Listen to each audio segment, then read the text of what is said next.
Chapter 17. John Manley's Talk. The rest of our journey was very easy, and a little after sunset we reached the house of my master's friend. We were taken into a clean, snug stable. There was a kind coachman who made us very comfortable, and who seemed to think a good deal of James when he heard about the fire.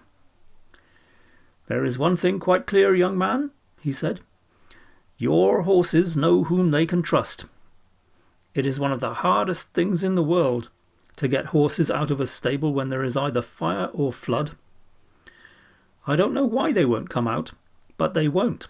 Not 1 in 20. We stopped 2 or 3 days at this place, and then returned home. All went well on the journey. We were glad to be in our own stable again, and John was equally glad to see us. Before he and James left us for the night, James said, "I wonder who is coming in my place." "Little Joe Green at the lodge," said John.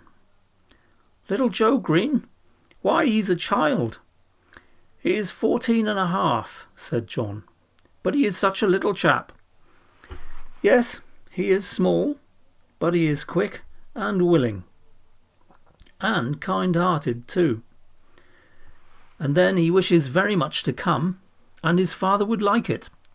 And I know the master would like to give him the chance.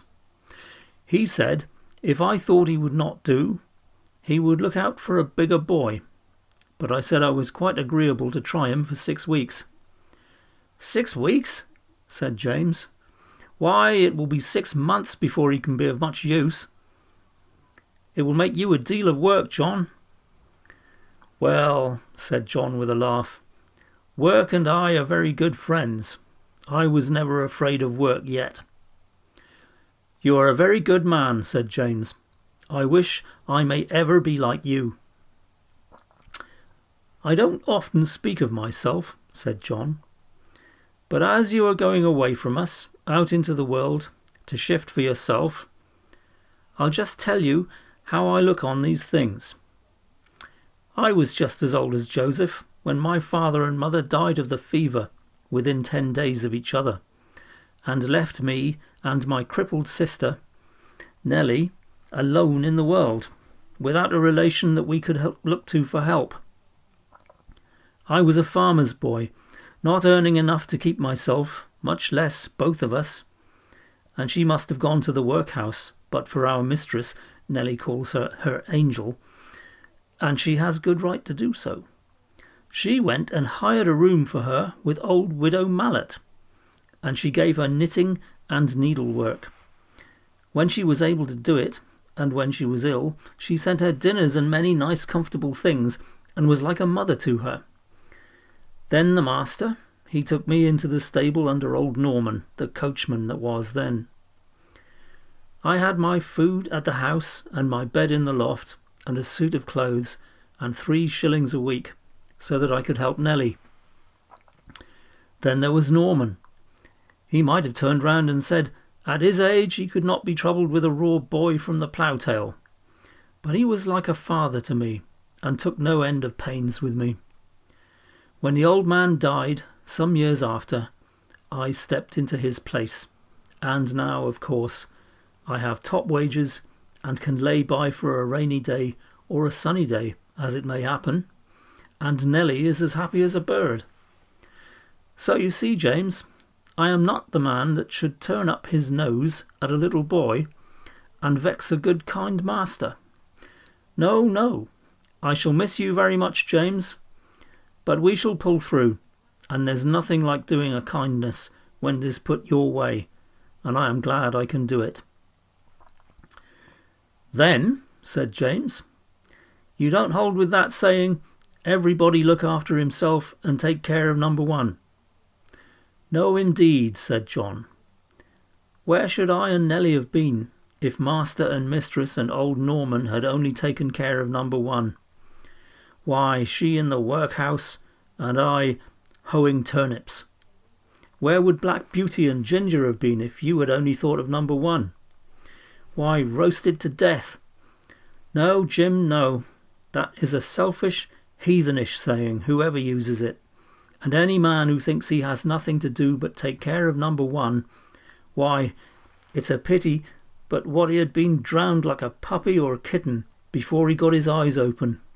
That's what I think, said John, with a very decided jerk of his head.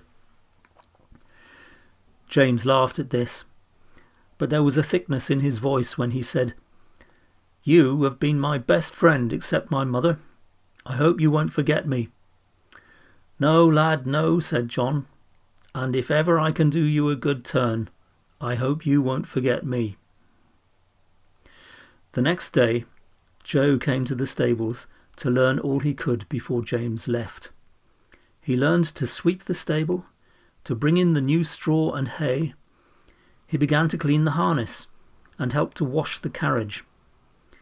As he was quite too short to do anything in the way of grooming Ginger and me, James taught him upon Merrylegs, for he was to have full charge of him under John. He was a nice little bright fellow, and always came whistling to his work. Merrylegs was a good deal put out at being mauled about, as he said, by a boy who knew nothing. But towards the end of the second week, he told me confidentially that he thought the boy would turn out well. At last, the day came when James had to leave us. Cheerful as he was, he looked quite downhearted that morning. "You see," he said to John, "I am leaving a great deal behind. My mother and Betsy and you and a good master and mistress, and then the horses and my old Merrylegs. At the new place there will not be a soul that I shall know. If it were not that I shall get a higher place and be able to help my mother better, I don't think I should have made up my mind to it. It is a real pinch, John." "Ay, James, lad, so it is.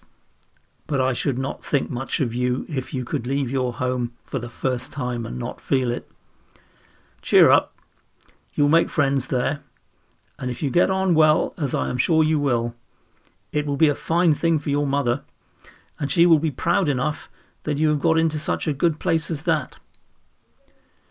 So John cheered him up, but everyone was sorry to lose James. As for Merrylegs, he pined after him for several days and went quite off his appetite. So John took him out several mornings with a leading rein when he exercised me, and trotting and galloping by my side got up the little fellow's spirits again, and he was soon all right. Joe's father would often come in and give a little help, as he understood the work, and Joe took a great deal of pains to learn, and John was quite encouraged about him.